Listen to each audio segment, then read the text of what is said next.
Être intelligent, c'est aussi savoir se servir de son intelligence, disait un certain Richard Aladjomov. Et oui, on a tous la faculté innée de penser, mais ça ne fait pas de nous des génies pour autant. L'intelligence se cultive, un peu comme une jolie plante que l'on doit laisser au soleil pour qu'elle pousse herbe tournesol. Comment stimuler son intelligence pour exploiter ses capacités au maximum? Beaucoup d'études et d'ouvrages se sont penchés sur le sujet, on te résume ce qui en ressort. Avant de continuer, si vous êtes nouveau sur la chaîne, n'oubliez pas de vous abonner. Cela étant fait, on commence. Travail tes types d'intelligence. Avant tout, définissons l'intelligence.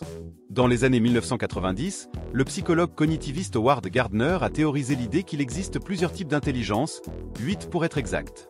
Ces recherches ont mis deux choses en avant, index revers pointant vers le bas blanc. D'abord, l'intelligence unique et universelle n'existe pas. On parle alors d'intelligence propre à chacun et divisée en 4 grandes catégories, action, scolaire, environnementale et méthodologique. L'intelligence ne se quantifie pas et c'est bien pour ça qu'il en existe plusieurs types.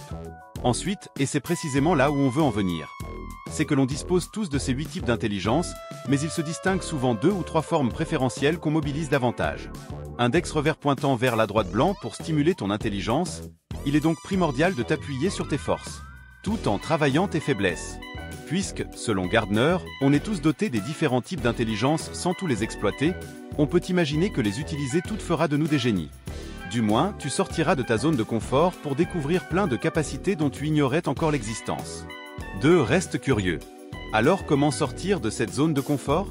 En étant curieux. Pardi. La curiosité est un véritable moteur pour l'intelligence, encore plus puissant qu'un réacteur d'avion, petit avion, il est donc primordial de rester ouvert à tout, en lisant, en observant et en t'instruisant continuellement. Plus tu t'intéresses à ce qui t'entoure, plus tu seras cultivé. Le docteur Béatrice Millettre, spécialiste des thérapies cognitives, explique que s'intéresser et avoir un esprit ouvert stimule beaucoup plus les facultés intellectuelles que chercher à être performant dans un domaine unique en apprenant tout par cœur. Lorsque tu apprends quelque chose de nouveau, tu stimules ton cerveau via les lectures, les recherches, les questions que tu te poses. Mine de rien, c'est un super entraînement. Surtout, tu verras que tu déclencheras un engrenage. Plus tu apprendras de choses, plus tu voudras approfondir la question et ainsi de suite. Le conseil ultime. Donne-toi un défi et essaie d'apprendre une chose par jour. Ça peut être le matin dans les transports ou en rentrant des cours le soir. Tu ne sais pas par où commencer? Tout est déjà à ta portée avec l'avènement du numérique. Les podcasts, newsletters ou vidéos de style crash course ne te prendront que quelques minutes de ton temps et feront très bien l'affaire. En poule électrique, il existe aussi des applications spécialement conçues pour entretenir ta curiosité, notamment Trivia Crack pour des faits étonnants au quotidien. 3. Garde un œil sur l'actualité. Bien évidemment, le moyen le plus efficace de t'informer est d'être sûr d'avoir toujours quelque chose à apprendre et de suivre l'actualité. Tu apprends alors à élargir ta culture et comprendre le monde qui t'entoure. Cela t'aide à être plus pertinent dans de nombreux domaines, tant sur le plan personnel que scolaire. Le chouette article sur une actualité politique que tu as lu dans le bus ce matin te servira toujours. Tu pourras restituer ce que tu as appris lors d'une discussion pour défendre une opinion ou en guise d'ouverture dans ta prochaine copie d'HGGSP. C'est une valeur ajoutée qui te sera toujours utile, personne heureuse levant les deux mains en signe de célébration. En plus de t'éviter d'être largué sur les décisions politiques, économiques ou culturelles qui font que notre monde change à vitesse grand V, l'actualité entraîne aussi ta mémoire. Lire est en effet un super moyen de retenir une information, surtout si tu as une mémoire visuelle. 4. Reste critique. De nos jours, la majorité des informations sont relayées sur les réseaux sociaux. D'ailleurs, une étude estime que 91% des journalistes utilisent les réseaux sociaux dans le cadre de leur travail. Mais quand on sait aussi que les fake news pullulent sur ces mêmes médias, il est important de rester critique.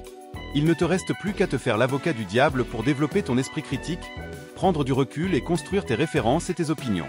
Lire l'actualité, oui, mais prends l'habitude de le faire intelligemment, c'est-à-dire en variant les sources et en interrogeant les arguments proposés.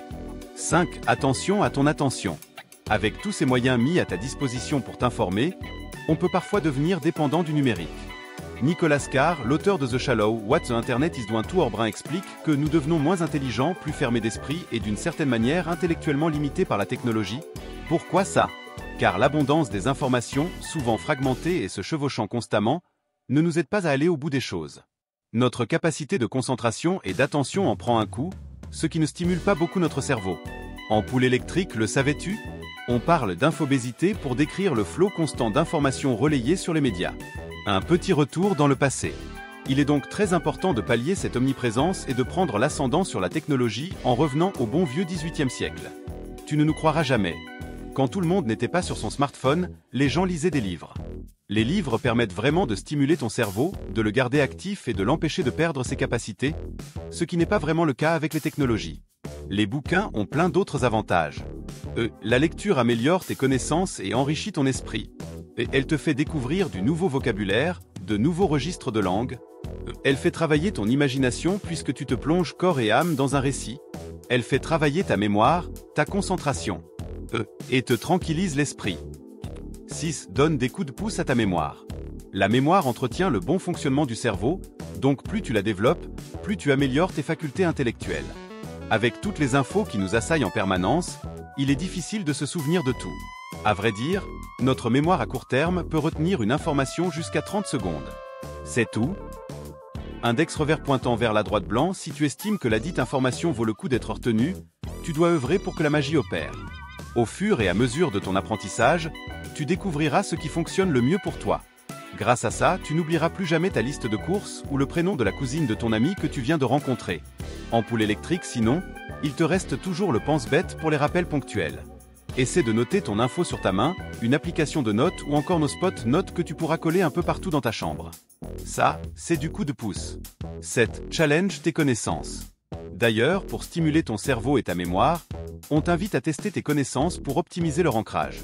On te donne en exclusivité notre technique préférée, les flashcards.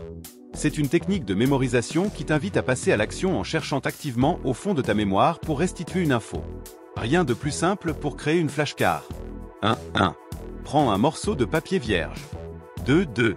Au recto, écris une question. Par exemple, que s'est-il passé le 14 mai 2022 ? Qui a créé la courbe de l'oubli ? Dans quelle région se situe Caen, la ville dans laquelle tes cahiers et flashcards Oxford sont fabriqués ? 3. Au verso, renseigne tes réponses. Respectivement, les élections présidentielles françaises et bingo, la Normandie. 4. Il ne te reste plus qu'à dégainer tes flashcards régulièrement pour éviter que ta mémoire ne flanche. Biceps plié 8, un cerveau sain dans un corps d'athlète. Mange 5 fruits et légumes par jour, évite de manger trop gras, pratique une activité physique. On en parle à toutes les sauces, pas mayonnaise du coup, pour une bonne raison, te garantir une santé de fer. Savais-tu que tu peux aussi booster ta mémoire grâce à ton hygiène de vie ? Des recherches avaient déjà prouvé qu'une bonne hygiène de vie pouvait limiter les risques de maladie d'Alzheimer. Des chercheurs de l'Université de Californie UCLA ont été plus loin en s'intéressant à son impact sur la mémoire à l'âge adulte. L'étude publiée dans l'édition de juin de la Revue internationale psychogériatrique indique qu'il y a une vraie corrélation entre les deux. Roux, tu sais ce qu'il te reste à faire. Fais des flashcards, enfile tes baskets, soigne ton assiette, dors 8 heures par nuit et tu deviendras vite le prochain Einstein.